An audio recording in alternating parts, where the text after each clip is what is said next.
जगण्याशी व्हावी आता फुलटू दोस्ती, टेन्शन को मारो गोली बदलू ग्रॅव्हिटी, तुमची नियमची हो दे युनिटी, तुमची नियमची हो दे युनिटी, गाजू दे PCT infinity, PCT infinity, PCT infinity, PCT infinity. श्रोते हो, पिंपरी चिंचवड एज्युकेशन ट्रस्टचा इन्फिनिटी कम्युनिटी रेडिओ आपण ऐकत आहात 90.4 FM वर. ऐकणार आहोत कार्यक्रम उत्तरायण. उत्तरायण ही ज्येष्ठांसाठी त्यांच्या संपूर्ण आयुष्याचा उत्तरार्ध आनंदी राहावा यासाठी आपण सादर करत असलेली मालिका. स्मिता कुलकर्णी या मालिकेमध्ये अनेक तज्ज्ञांशी संवाद साधतायत आणि ज्येष्ठपणाचे आनंदी ज्येष्ठपणाचे अनेक पैलू उलगडतायत. आज आपण ऐकणार आहोत ज्येष्ठांच्या स्ट्रेस मॅनेजमेंटविषयी. हा स्ट्रेस मॅनेज कसा करायचा याबद्दल सांगणार आहेत डॉक्टर मानसी बिडकर. तर ऐकूया कार्यक्रम उत्तरायण.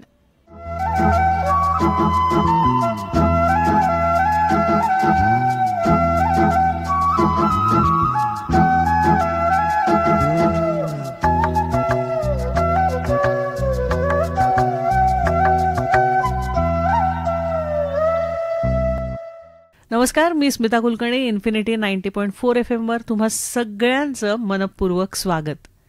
खास ज्येष्ठांसाठी असलेल्या या उत्तरायण या मालिकेमध्ये आज आपण चर्चा करणार आहोत स्ट्रेस मॅनेजमेंट या विषयावरती.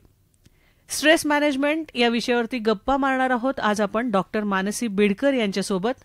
डॉक्टर मानसी, तुमचं खूप खूप स्वागत रेडिओ स्टेशनवर. Thank you very much Smita. सगळ्यात आधी एक छोट्याशा कवितेपासून सुरुवात करूया. अगं माझा चष्मा कुठे आहे? अहो तुमच्या डोळ्यावरच आहे की. हे अशी गंमत मिळाल्यावर होणारा आनंद. बाप होण्यापेक्षा आजी आजोबा होण्याचा आनंद. चहात साखर किंवा भाजीत मीठ विसरलेलं असतानाही न बोलता मिश्किलपणे संपून टाकण्याचा एक वेगळाच आनंद. नातवंडांच्या कृपेनं अंगावरील कपडे ओल्या झाल्याचा वत्सल आनंद आणि त्यांनी केलेले हट्ट पुरवण्याचा गोड आनंद. सुनेनं न मागता आणून दिलेल्या चहाचा आणि औषध घेतलं का या प्रेमळ चौकशीचा मोठा आनंद. वाढदिवसाला मुलानं दिलेल्या शालीचा उबदार आनंद. आपण कुटुंबाला हवे आहोत, हो आपण कुटुंबाला हवे आहोत या भावनेचा सुप्त आनंद. दातात अडकलेल्या मक्याच्या कणसाचा कण निघाल्याचा सुद्धा आनंदच. दुपारी जेवणानंतर पेपर वाचताना लागलेली डुलकी म्हणजे परमानंद. बाहेर छान पाऊस पडतोय, हवेत हवाहवासा गारवा आहे आणि हाती पडावी गरमागरम भजी म्हणजे स्वादानंद. रात्रीची नीरव शांतता, आराम खुर्चीवर डोळे मिटून पहुडलेल्या क्षणी आपली आवडती गझल रेडिओनं गुणगुणावी, मग तो तर स्वर्गीय आनंद. एखादी कविता किंवा लेख आपण पोस्ट करावा आणि मित्रांनी त्याला भरभरून दात द्यावी, याला म्हणायचं साहित्यानंद. मनातल्या निरनिराळ्या शंका कुशंका, मन अशांत अशांत झालंय तेव्हा देवघरातल्या भजनामुळं सारं सावट दूर व्हावं, हा कैवल्यानंद. मित्रांच्या साठी शांती समारंभाचा आनंद, तिथे भेटलेल्या जुन्या सवंगड्यांमुळे होणारा तो अपार आनंद. आणि याच साठी आनंदात जगण्याचा आनंद. सर्वांनी सारे सारे नकारात्मक विचार सोडून दिले की मिळणारा निर्भेळ आनंद. आणि या सर्व आनंदाची बेरीज करून ती मनाच्या कप्प्यात साठवली की पडल्या पडल्या लागलेली शांत झोप म्हणजे ब्रह्मानंद. तेव्हा रसिक हो, ही कविता तर खूप छान आहे, पण असं रोज छोट्या छोट्या गोष्टीत आनंद मानता येतो का? किंवा मग असं सगळं एवढं सोपं असतं तर मग स्ट्रेस येतो कशाला? तेव्हा चर्चा करूया डॉक्टर मानसी बिडकर यांच्यासाठी. सो मानसी, मला आधी सांगा की स्ट्रेस तर आजकाल सगळ्यांचं रूट कॉजच आहे, सगळ्या एज ग्रुप्समध्ये हा येतो, पण खास सिनियर सिटीजन्ससाठी स्ट्रेस येण्याची काय काय कारणं असू शकतात? आधी तर त्या कवितेचं खूप कौतुक स्मिता, खूप सुंदर कविता होती. आणि हे असंच जर आपण छोट्या छोट्या गोष्टींमध्ये आनंद घेत राहिलो तर डेफिनेटली स्ट्रेस येणारच नाही. खरंय. ओके. तर जसं आधी विचारलं की कारणं काय काय आहेत, हां. तर मला असं वाटतं की जे आधीपासून आलेले आजार आहेत ह्या वयामध्ये, बरोबर. मग ते BP, शुगर किंवा मग अल्झायमर सारखे मोठे मोठे आजार असतात, तर त्याचा हा वेगळा स्ट्रेस आजकाल आपल्याला बघायला मिळतो.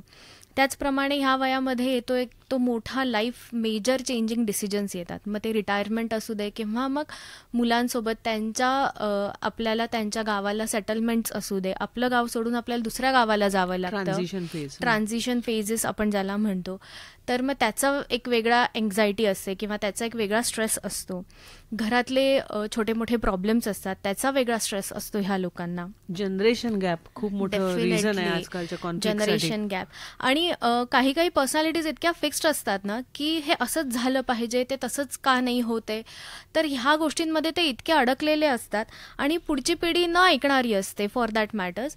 आणि मग त्याचा हा वेगळा स्ट्रेस असतो ह्यांना. खरंय. जर हे सगळे असे छोटे मोठे काही शारीरिक कुरबुरी असतात, त्याचा वेगळा स्ट्रेस असतो. बरोबर. तर ह्या सगळ्या स्ट्रेसमध्ये ही पिढी जगताना मला खूप दिसत असते. फायनान्शियल स्ट्रेस असू शकतो किंवा Definitely. स्पेशली पार्टनर लॉस, सहचारी या. नसणं, हो, तो तर त्यामुळे येणारा लोनलीनेस एक मेजर स्ट्रेस फॅक्टर आहे. आजपर्यंत आपण ज्याच्यासोबत आयुष्य जगत आलोय, ज्याच्यासोबत आपण आपली सुखदुःख वाटलेली आहेत आणि ऑल ऑफ सडन आज तो नाहीये किंवा ती नाहीये, तर मग त्याचा येणारा जो स्ट्रेस बरोबर. आहे, तर मग आणि तो खूपच सगळ्यात महत्वाचं मला असं वाटतं की माइंडसेट कुठेतरी जाऊन थोडी निगेटिव्हिटी. काही जण असतात जे खूप आनंदाने जगू शकतात, खरं काही जणांच्या बाबतीत निगेटिव्हिटी खूप वाढलेली दिसते Right. की आता माझा उपयोग राहिला नाहीये किंवा आता मी दुसऱ्यासाठी ओझं झालोय का. Definitely. तर हे जे विचार आहेत ह्यातनं ते बाहेर येत नाहीत आणि मग नेहमी नाराजी बरेचदा दिसते. बरोबर. तर मग आता ह्या सगळ्या सिम्पटम्स मधून डॉक्टर फिजिकली किंवा इमोशनली तुम्ही लोक पेशंट्समध्ये कुठले सिम्पटम्स बघतात जे आपण स्पेशली ऑब्झर्व केले पाहिजेत किंवा ते दिसले तरी आपण त्याच्यापासून डायव्हर्ट स्वतःला कसं करू शकू, ऍक्सेप्टन्स मोडमध्ये कसं जाऊ शकू, आणि याबद्दल तुम्हाला काय सांगायचंय? ओके. जे आपण नॅचरली बघतो ह्या एजमध्ये, तर झोप कमी लागते बरोबर. किंवा मग भूक कमी लागते किंवा मग कॉन्स्टिपेशन सारखे आजार असतात. हे थोडेसे आपण फिजिकल सिम्पटम्समध्ये आपण त्याला घेतो. बरोबर. गुडघे दुखतात आजकाल, म्हणजे चष्मा लागलेला आहे ह्या एज ग्रुपमध्ये, किंवा ऐकू कमी येतं. म्हणजे काय, तर थोडक्यात आपले एक एक ऑर्गन्स आता थोडंसं काम कमी करायला सुरुवात करतात. बरोबर. ओके. जर आपण इमोशनल सिम्पटम्सकडे गेलो तर सतत काळजी वाटत राहणे, माझं पुढे कसं होईल किंवा माझी काळजी कोण घेईल, किंवा मग मुलं जर परदेशी असतील तर त्यांची काळजी सतत वाटत राहते, नातवंडांची काळजी वाटत राहते. कधी कधी खूप अचानकच रडायला येतं, म्हणजे काही कारण नसताना हे असे इमोशनल सिम्पटम्स आपण बघत असतो. तर मग या सगळ्यामध्ये किंवा ह्या बेसिक गोष्टी आहेत, पण बरेचदा असं होतं की बहुतेक त्या ऍक्सेप्ट केल्या जात नाही. Definitely. दोन एक्स्ट्रीम गोष्टी बघतो आपण की एकतर काही जण खूपच दुर्लक्ष करतात या सगळ्या सिम्पटम्सकडे, किंवा काही जण इतके अँक्शियस असतात की उस्स झालं की फुस्स करायला लगेच डॉक्टरकडे जावा, वेगवेगळ्या टेस्ट करा, आणि मग त्याच सर्कलमध्ये अडकून पडतात. सो दोन एक्स्ट्रीमिटीज मध्ये स्वतःला बॅलन्स कसं करावं, किंवा जसं आपण म्हणलं तसं पार्टनर लॉस किंवा काही मेजर इश्यूज असतील किंवा जे फिजिकली फिट नाहीयेत त्यामुळे त्यांची मोबिलिटी नाहीये, आणि मग करायचं काय, यामुळे नाही म्हटलं तरी नाराजी असते, दुःखी मन झालेलं असतं, आणि मग ते त्यातनं बाहेर नाही पडू शकत. तर अशा वेळेला हे सगळं ऍक्सेप्ट कसं करायचं, कारण ऍक्सेप्टन्स इज द की. हे आपण वाचतो पण कळतंय पण वळत नाही असं झालेलं असतं, त्याच्यामुळं त्यातनं बाहेर येण्यासाठी तुम्ही काय सुचवाल? राईट. हे तर डेफिनेटली आहे बरं का. ह्या एज ग्रुपला मलाही असं जाणवतं की ह्यांना कळालेलं आहे की आपलं वय झालंय, पण ते एक्सेप्ट करत नाहीये. Okay. Acceptance is the key to what? Acceptance is the key to problem solving skills. Okay. जर तुम्हाला कुठलाही प्रॉब्लेम सॉल्व्ह करायचा असेल तर आधी तुम्हाला प्रॉब्लेम तुम्हाला कळायला पाहिजे आणि प्रॉब्लेम तो एक्सेप्ट केला पाहिजे. मी इथे दोन उदाहरणं देते तुम्हाला फॉर दॅट मॅटर्स. सपोज मी आता रिटायर झाले. ओके.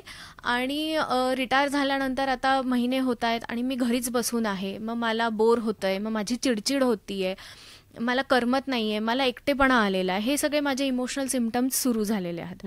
ओके. मग मी काय करतेय फॉर दॅट मॅटर्स, मी एक्सेप्ट करतेय माझा वेळ जात नाहीये म्हणून मला बोर होतंय, माझी चिडचिड होतीये, का मी दुसऱ्याला ब्लेम करतेय की ह्याच्यामुळे माझी चिडचिड झालीये.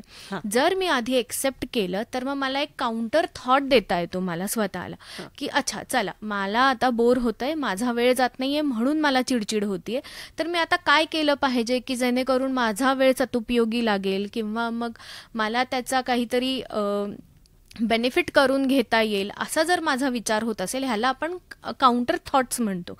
जर आपण काउंटर थॉट्सवरती काम केलं तर डेफिनेटली आपण आपले प्रॉब्लेम सॉल्व्ह करू शकतो. एक दुसरं असं उदाहरण घेतलं फॉर दॅट मॅटर्स अजून की सपोज मला एखादा रोग निदान झालेला आहे, ओके, मग आता मला त्याची खूप काळजी वाटायला लागली, आता माझं कसं होईल, माझ्या मुलांचं कसं होईल, काय काय ह्याने काय होतंय, माझी अजून झोप बिघडतीये, मला भूक लागत नाहीये, माझे सिम्पटम्स अजून ॲग्रवेट होतात, माझे सिम्पटम्स अजून जास्त होतात. बरोबर. पण जर मी त्याला काउंटर थॉट दिला की हो मी एक्सेप्ट केलं मला आता हा रोग झालाय, तर मग मी काय करायला पाहिजे, मी रोज व्यायाम करतेय का, मी रोज जेवण व्यवस्थित घेतेय का, किंवा मग मी डॉक्टरांचं फॉलोअप व्यवस्थित घेतेय का. म्हणजे सगळ्यात प्रथम मी असं बघते, म्हणजे काहींची उदाहरणं की दुर्धर रोग झालेत पण त्यांची ट्रीटमेंट चालू असल्यावर त्यांना विचारलं अरे तुम्ही तरी किती आनंदी आहे, ते म्हणतात अगं ट्रीटमेंट आहे याच्यावर, हीच किती मोठी गोष्ट आहे आणि ती मी पॉझिटिव्हली घेतेय. वेरस काहींच्या बाबतीत ट्रीटमेंटच नाहीये, मग त्यापेक्षा माझी स्थिती बरी आहे असा पॉझिटिव्ह विचार करून ते त्याच्याशी फायटिंग मोड मध्ये असताना आपण बघतो. म्हणजेच काय तर आपण प्रॉब्लेम सॉल्व्ह करतोय कुठेतरी, ना की त्या प्रॉब्लेमला अजून वाढवतोय. राईट. बरोबर. मग आपल्याला प्रॉब्लेम सॉल्व्हिंग मोड कडे यायचं आहे. बरोबर. आता या आनंदी वृद्धत्वासाठी जे हॅपी हॉर्मोन्स असतात तर याच्यासाठी काय काय स्पेशली ज्येष्ठांनी करावं असं तुमचं मत आहे? Wow, this is a wonderful question actually. आणि याबद्दल थोडं एक्सप्लेनही करा, कारण हे सगळ्या एज ग्रुपला आहे पण सिनियर सिटीजनसाठी स्पेशली याचं महत्व काय आहे? सी काय होतं ना, ह्या एज ग्रुपमध्ये मी काय बघितलंय की सतत सेल्फ टॉक इतका निगेटिव्ह असतो की हे जे हॅपी हॉर्मोन्स असतात ना तर ते सिक्रेट होण्याची पात्रताच किंवा मग त्याचं प्रमाणच खूप कमी होऊन जातं. ओके, तर आता आपण कोणते कोणते 4 हॅपी हॉर्मोन्स आहेत ते बघूयात. एंडॉर्फिन्स आहेत, सेरोटोनिन आहे, ऑक्सिटोसिन आहे आणि डोपामिन आहे. बरोबर. ओके, सेरोटोनिन आणि डोपामिनला ऍक्च्युली नॅचरल पेन किलर्स म्हटलेलं आहे.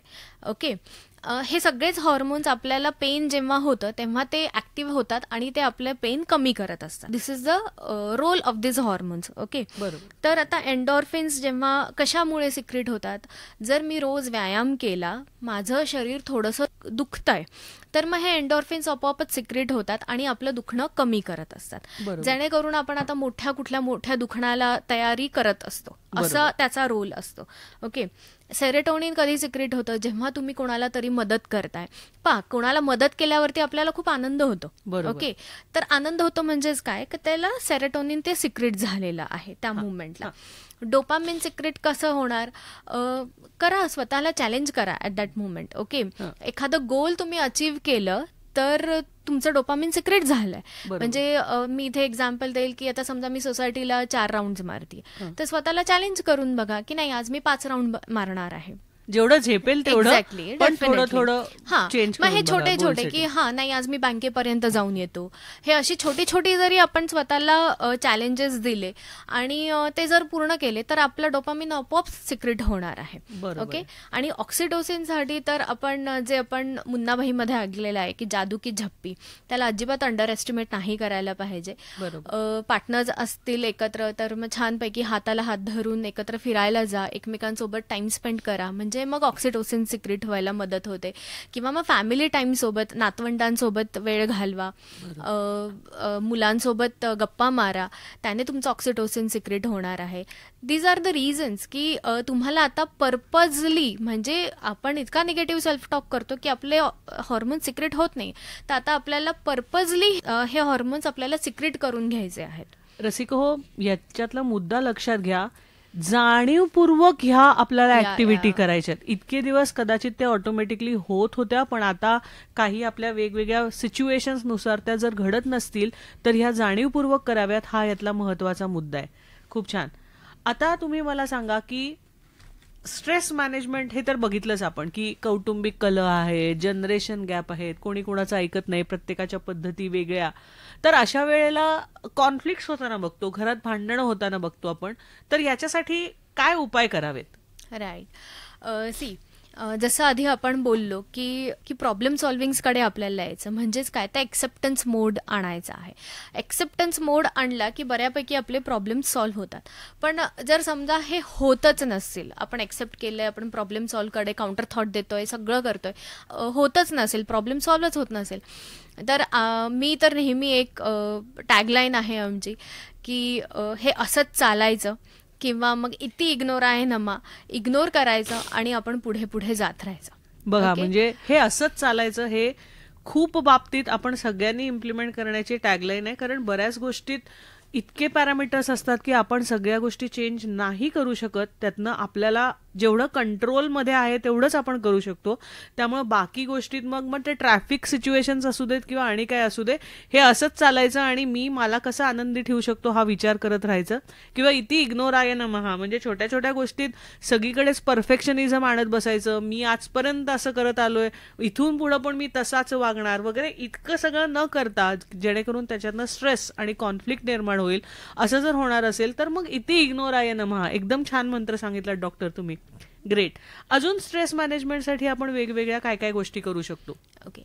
आता काय होतं ना, ह्या एज ग्रुपकडे आता बऱ्यापैकी वेळ असतो. ओके. तर कुठेतरी आपण कामात जेव्हा आपल्या ह्याच्यामध्ये कामात जेव्हा व्यस्त होतो तेव्हा आपले एक थॉट्स असायचे की अरे मला वेळ असता तर मी हे केलं असतं. तर ते आपले छंद असतात कुठेतरी, तर ते छंद जपणे आलं किंवा नवीन नवीन गोष्टी शिकणं आलं. ओके, ह्या गोष्टी तुम्ही नक्कीच करू शकता. व्यायाम, meditations, everyone says about it. तर मग हे तर करणं, म्हणजे जसं आपण आधी डिस्कस केलं की व्यायाम केल्याने आपले सेरोटोनिन्स आणि हे सगळे सिक्रेट होतात, तर हे आपल्याला करायचंच आहे डेफिनेटली. नंतर कधी कधी कुठले कुठले ग्रंथ राहिली आहेत आपली वाचायची, ज्ञानेश्वरी, दासबोध, तर ती वाचून काढा. समजा जर डोळ्यांनी दिसत नसेल तर ऑडिओ ॲप्स आहेत, त्यांची मदत घ्या. आणि इथे मला अजून एक गोष्ट सांगायची की मदत घ्यायला कधीही ह्या जनरेशन्सने मागे हटायचं नाही आहे किंवा मागे यायचं नाही आहे. कोणाचीही मदत घ्या, लहान असू देत किंवा मोठे असू देत. जर तुम्हाला प्रोफेशनल मदतीची गरज असेल तर जरूर प्रोफेशनल मदत घ्यायला जा. काउन्सलर्स असू देत किंवा चांगले डॉक्टर्स असू देत, तेव्हाही त्यांची मदत घ्या. सो दॅट तुमचे जे प्रॉब्लेम्स आहेत तर त्यांना ते कसे सॉल्व्ह करायचे हे माहिती असतं. ओके. नंतर एकमेकांसोबत वेळ घालवा. सोशल राहणं खूप गरजेचं आहे. डेफिनेटली सोशल राहायचं आहे. मोबिलिटी आहे, फिजिकली फिट आहात तोपर्यंत सोशल राहायला हवं. एक्झॅक्टली. आणि आहे, आपण आतापर्यंत तुम्ही छान पैसे कमवलेत तर जा फिरायला, देश विदेशात जा फिरायला, किंवा मग घ्या मसाजेस करून, तुम्हाला आवडत असेल तर, तुम्हाला झेपत असेल तर. मसाज थेरपी आहे, लाफ्टर थेरपीज आहेत मार्केटमध्ये, त्या करत जात जा. फ्री ऑफ कॉस्ट असतात, तर मग जायला काहीच हरकत नाही आहे. तुमचा वेळ जसा तुम्हाला आवडेल तसा घालवता येतोय, आणि जर तुम्हाला तो सत्कारणी लागत असेल असं वाटतंय तर डेफिनेटली त्या सगळ्या गोष्टी करा. बरोबर बरोबर, खूप छान सांगितलं. आता एक शेवटचा प्रश्न. हे सर्व आपण ज्येष्ठांबद्दल बोललो, पण आत्ताच्या पिढीसाठी तुम्ही काय सांगाल, जेणेकरून आत्ताच्या पिढीनं कसं वागलं पाहिजे ज्याच्या कृतीमुळं आनंदी वृद्धत्व त्यांच्या आई वडिलांचं किंवा त्यांच्या रिलेटिव्हचं जावं, यासाठी त्यांचं चांगलं योगदान ठरेल? ओके. आत्ताच्या पिढीचं आहे ना, मी असं ऑब्झर्व केलंय की त्यांचे दोन एक्स्ट्रीम्स आहेत. ओके. काही लोक म्हणतात आताच्या पिढीमधून की काही नाही, नुसत्या गप्पच बसतात, खिडकीतच बसलेले असतात, काही करत नाही, असं ते त्यांच्या घरातल्या वृद्धांबद्दल बोलतात. किंवा मग फॉर दॅट मॅटर्स दुसरीकडे असंही बघितलं जातं की ते त्यांना काही करूच देत नाही. नाही नाही अण्णा, तुम्ही आता खूप केले आत्तापर्यंत, पण आता इथून पुढे काही करायची गरज नाहीये. ओके. म्हणून ते त्यांना इन्व्हॉल्व्ह करत नाहीये किंवा त्यांना काही टेन्शन्स यावे म्हणून काही ते करू देत नाहीये. तर माझं असं सांगणं आहे की करू देत त्यांना थोडंफार. बरोबर. ओके. त्यांना जे आवडते ते करू देत, त्यांना जे झेपतंय ते करू देत. मग ते भाजी निवडणं असू दे किंवा मग नातवांना शाळेतनं पिकअप ड्रॉप जे काही असेल ते त्यांना आवडत असेल तर डेफिनेटली करू देत. मेक शुअर की त्यांचा मेंदू कसा कार्यरत राहील ह्याच्याकडे तुमचं लक्ष असलं पाहिजे. ओके. सेकंड थिंग म्हणजे त्यांचे सेफ्टी सिक्युरिटीसाठी प्रोव्हिजन्स करून ठेवा. जमीन जास्त ओली नाही आहे ना तुमची घरातली, फरशी जास्त ओली नाही आहे ना, पाणी नाही सांडलेलं ना, ह्याच्याकडे थोडंसं लक्ष देत जा. किंवा मग अल्झायमर सारखे डिसीजेस असले तर त्यांच्यासाठी सिक्युरिटी प्रोव्हिजन्स तुम्ही काय काय करू शकता त्याच्याकडे थोडंसं लक्ष द्या. दिस इज व्हॉट ते गरज आहे आत्ता त्यांना. नवीन नवीन टेक्नॉलॉजीबद्दल त्यांना जरा शिकवाले. आय अंडरस्टँड की हे लोक पटकन शिकत नाहीत किंवा पटकन अडॅप्ट करत नाही तर त्यांना कॉग्निटिव्ह स्किल्स पण थोडे कमी झालेले असतात, समजूनही घेतलं पाहिजे. मग ह्यांना समजून घ्यायचं आणि ह्यांना वारंवार समजून सांगायची वेळ आली तर डेफिनेटली समजावून सांगा. ओके. म्हणून म्हणतात की म्हातारपण म्हणजे दुसरं लहानपण असतं, मूल असतं, लहान. बरोबर आहे. तर सतत त्यांना समजावून सांगत जात जा, चिडचिड करू नका त्यांच्यावरती. आणि खूप खूप महत्वाचं म्हणजे की ह्यांच्याशी गप्पा मारा. गप्पा मारताना नॉट फक्त तुमचं काही सांगू नका पण त्यांचं खूप काही ऐकून घ्या तुम्ही. ओके. त्यांचं जेवढं तुम्ही ऐकून घ्याल तेवढंच त्यांचे हॅपी हॉर्मोन सिक्रेट व्हायला मदत होते. त्यांच्यासोबत वेळ घालवा, जमेल तितका वेळ घालवा. नॉट नेसेसरी की रोजच झालं पाहिजे, पण त्यांच्याशी गप्पा मारताना ऐकण्याची कॅपॅसिटी आपल्याला वाढवायला पाहिजे. एनिवे ऍक्टिव्ह लिसनिंग आणि गुड लिसनर असणं ही काळाची गरज आहे. स्पेशली 2 पिढीमध्ये, म्हणजे फक्त ज्येष्ठांसाठी असं नाही, कुठल्याही 2 पिढीच्या कॉन्फ्लिक्ट्समध्ये लिसनिंग स्किल्स, ऐकून घेणे ही गरजच खरंच महत्वाची आहे आणि तिथेच आपण नेमकी चूक करतो. आणि दुसरं महत्वाचं म्हणजे डॉक्टरांनी सांगितलं तसं टच थेरपी जे मिस होते काळाच्या ओघात. लहान मुलं असेपर्यंत त्यांना उचलून घेणं, छान गोड पापा देणं वगैरे होतं, पण पुढे पुढे पुढे जाऊन आपल्याकडनं टच थेरपी विसरून जाते आणि म्हाताऱ्यांना त्याची, ज्येष्ठांना त्याची खूप गरज असते असं मला वाटतं. आणि त्याच्यामुळे तेही खूप महत्वाचं लक्षात ठेवलं पाहिजे. डॉक्टर, आज तुम्ही खूप छान माहिती सांगितलीत, खूप मस्त इन्फॉर्मेशन कळली. तेव्हा रसिक हो, जाता जाता अजून एक छोटीशी कविता. हिशोब काय ठेवायचा. काळाच्या निरंतर वाहत्या प्रवाहामध्ये आपल्या या थोड्या वर्षांचा हिशोब काय ठेवायचा. आयुष्यानं भरभरून दिलं असताना जे नाही मिळालं त्याचा हिशोब काय ठेवायचा. मित्रांनी दिलं आहे अलोट प्रेम इथे, तर हो शत्रूंच्या बोलण्याचा हिशोब कसला ठेवायचा. येणारा प्रत्येक दिवस आहे प्रकाशमान इथे, तर रात्रीच्या अंधाराचा हिशोब का ठेवायचा. आनंदाचे 2 क्षणही पुरेसे आहेत जगण्याला, तर मग उदासीनतेच्या क्षणांचा हिशोब काय ठेवायचा. मधुर आठवणींचे क्षण इतके आहेत आयुष्यात, तर थोड्या दुःखदायक गोष्टींचा हिशोब काय ठेवायचा.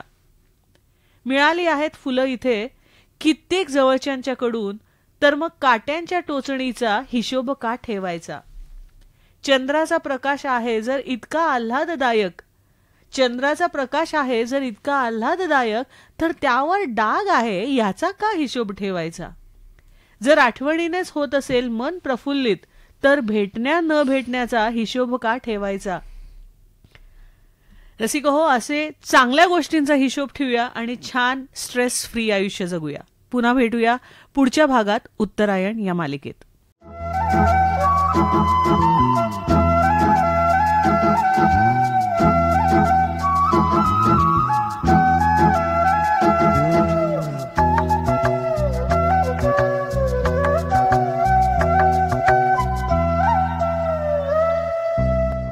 श्रोते हो, उत्तरायण हा कार्यक्रम आत्ताच आपण ऐकला.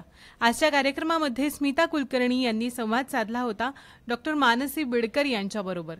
वृद्धांना नेमका स्ट्रेस येतो कशाचा आणि तो स्ट्रेस जावा यासाठी त्यांनी नेमकं काय करावं याबद्दल डॉक्टर मानसी बिडकर यांनी खूप छान संवाद साधलेला आहे.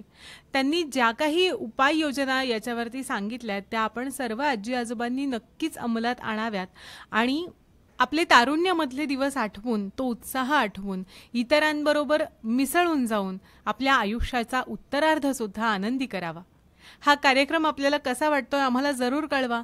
त्यासाठी 9371332683 या नंबरवर आपण मेसेज करू शकता किंवा फोन करू शकता, किंवा जर तुम्ही ॲप्लिकेशनच्या माध्यमातून रेडिओ ऐकत असाल तर चॅटरूममधून तुम्ही तुमच्या प्रतिक्रिया आमच्यापर्यंत जरूर पोहोचवू शकता. उत्तरायण या मालिकेचा आजचा भाग इथेच समाप्त करतो आहोत. तुम्ही हा कार्यक्रम ऐकलात पिंपरी चिंचवड एज्युकेशन ट्रस्टच्या इन्फिनिटी कम्युनिटी रेडिओ 90.4 FM वर.